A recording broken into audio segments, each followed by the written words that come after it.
This is podcast style. You don't have to look at the screen. You can go ahead and do your thing while you're listening to what I'm saying. I'm trying a new thing.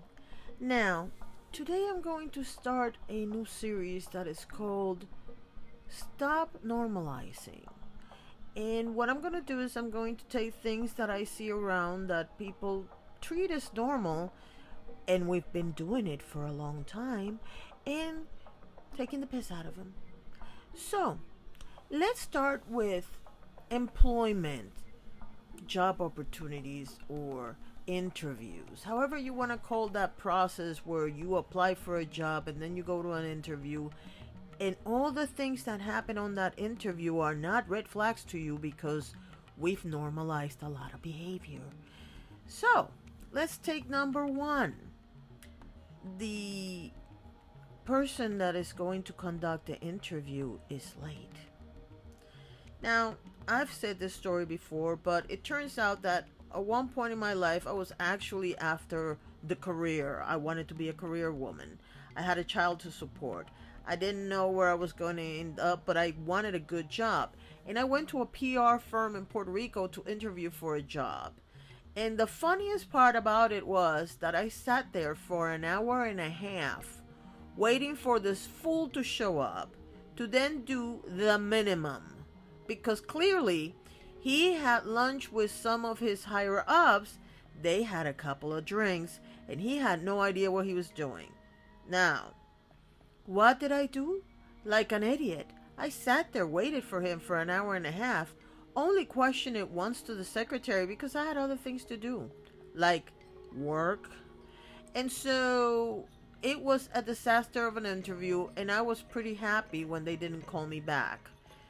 Because even then, even though I was in my 20s at the time, or maybe I was in my early 30s. Hold on. No, I was in my 20s. I can tell you that I felt like something was really off when the person interviewing me did not have the respect or the decency to call and tell me I'm gonna be late. But yet we are supposed to call in if we're going to be late for an interview and not make any interviewer wait. Yeah. Another example of this behavior is a story that I had heard from a friend of mine who used to quote one Elon Musk and say that Elon Musk would call you to an interview, sit there and wait for you to say something, and if you didn't say anything, waiting for him to start the interview, after about 20 minutes he would say okay, thanks, and would leave, and of course wouldn't hire you.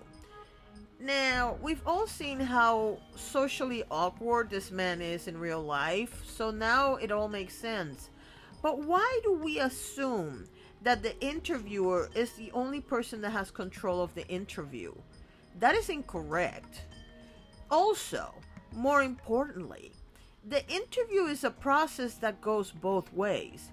Yes, they're interviewing you for a position, but you're also interviewing the company and therefore their representative in order to determine if you want to work for this place or not.